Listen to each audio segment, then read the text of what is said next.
बहुत समय पहले की बात है, जब ये दुनिया नहीं बनी थी, तब चारों तरफ सिर्फ अंधकार ही अंधकार था। उस समय न धरती थी, न आकाश, न सूर्य और न ही कोई जीव। तभी ब्रह्मांड में एक दिव्य शक्ति प्रकट हुई, जिसने सृष्टि की शुरुआत की। उसी शक्ति से सबसे पहले सृष्टि के रचयिता ब्रह्मा प्रकट हुए। फिर संसार का पालन करने के लिए भगवान विष्णु प्रकट हुए। सृष्टि को संतुलन में रखने के लिए एक और शक्ति का होना जरूरी था। तभी प्रकट हुए देवों के देव महादेव। शिव को संहार और परिवर्तन का देवता माना जाता है। उनका निवास पवित्र कैलाश पर्वत पर बताया जाता है। शिव की जटाओं में पवित्र गंगा विराजमान रहती हैं और उनके माथे पर तीसरी आंख होती है। देवों के देव महादेव हमेशा ध्यान में लीन रहते हैं और संसार के संतुलन को बनाए रखते हैं। आगे चलकर शिव के जीवन में एक ऐसी घटना हुई जिसने पूरी सृष्टि को हिला दिया। एक समय की बात है, एक शक्तिशाली राजा थे जिनका नाम दक्ष प्रजापति था। उनके महल में एक सुंदर कन्या ने जन्म लिया जिसका नाम सती था। बचपन से ही सती का मन भगवान शिव की भक्ति में लगा रहता था। सती हमेशा शिव का ध्यान करती थीं और उनकी पूजा करती थीं।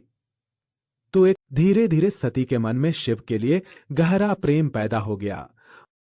लेकिन उनके पिता दक्ष को शिव बिल्कुल पसंद नहीं थे।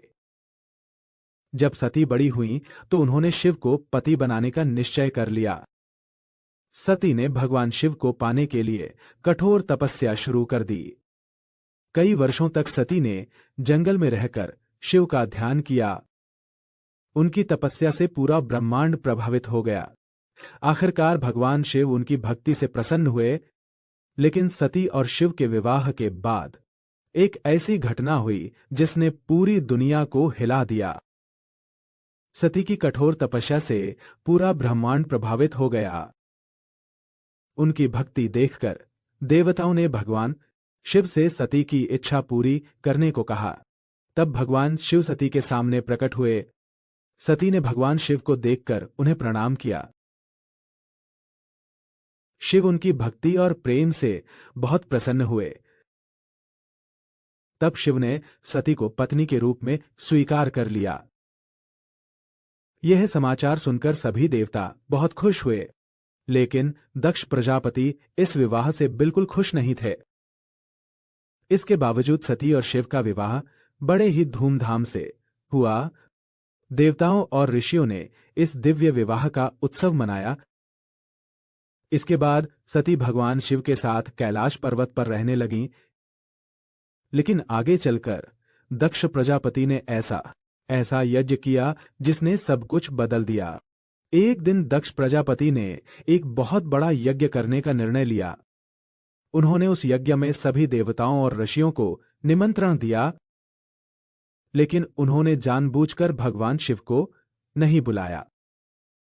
जब सती को यह बात पता चली तो वह बहुत दुखी हुईं। सती ने शिवजी से कहा कि वह अपने पिता के यज्ञ में जाना चाहती हैं। शिवजी ने सती को समझाया कि बिना निमंत्रण के जाना ठीक नहीं है। लेकिन सती अपने पिता के घर जाने के लिए बहुत उत्सुक थीं। आखिरकार सती अकेले ही यज्ञ में चली गईं।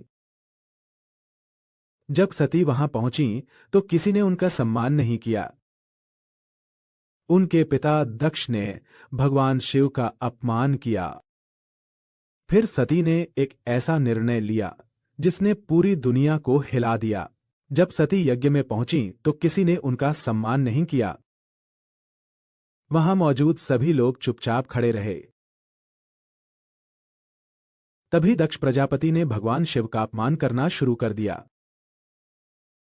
यह सुनकर सती को बहुत दुख हुआ। उन्होंने अपने पिता को समझाने की कोशिश की।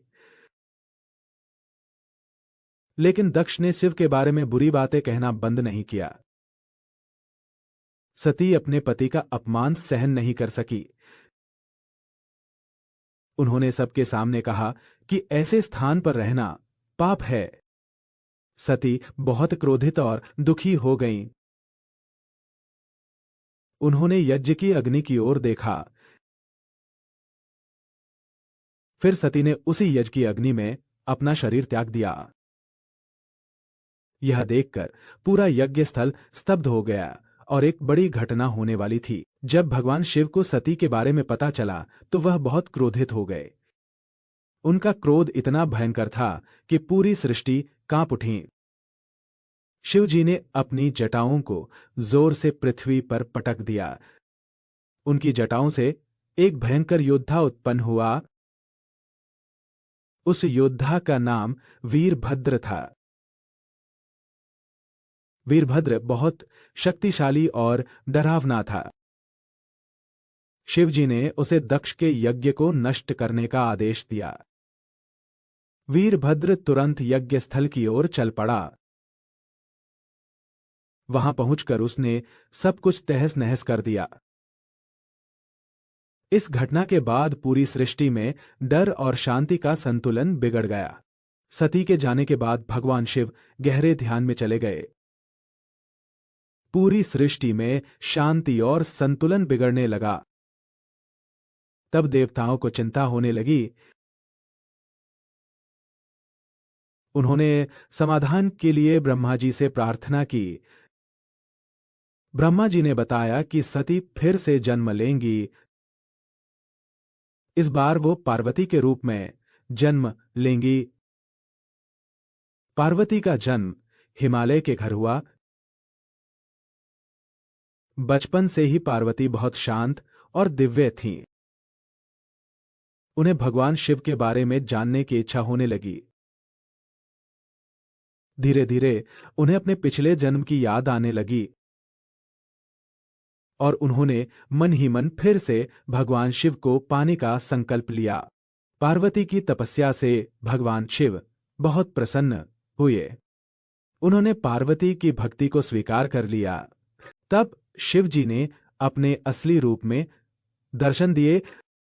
पार्वती उन्हें देखकर बहुत प्रसन्न हुई। शिव जी ने पार्वती से विवाह करने का निर्णय लिया। यह समाचार पूरे देवताओं में फैल गया। सभी देवता और ऋषि इस विवाह में शामिल होने आए। हिमालय में भव्य विवाह की तैयारी होने लगी। शिवजी अपनी बारात के साथ वहां पहुंचे। उनकी बारात बहुत अनोखी और अद्भुत थी। विधि विधान से शिव और पार्वती का विवाह संपन्न हुआ। इस तरह दोनों का मिलन हुआ और सृष्टि में संतुलन वापस आ गया। विवाह के बाद भगवान शिव और पार्वती कैलाश पर्वत पर रहने लगे। दोनों ने मिलकर सृष्टि में संतुलन बनाए रखा। कुछ समय बाद उनके घर एक पुत्र का जन्म हुआ। उनका नाम रखा गया गणेश। गणेश जी को बुद्धि और ज्ञान का देवता माना जाता है। फिर उनके दूसरे पुत्र का जन्म हुआ, जिनका नाम कार्तिकेय रखा गया।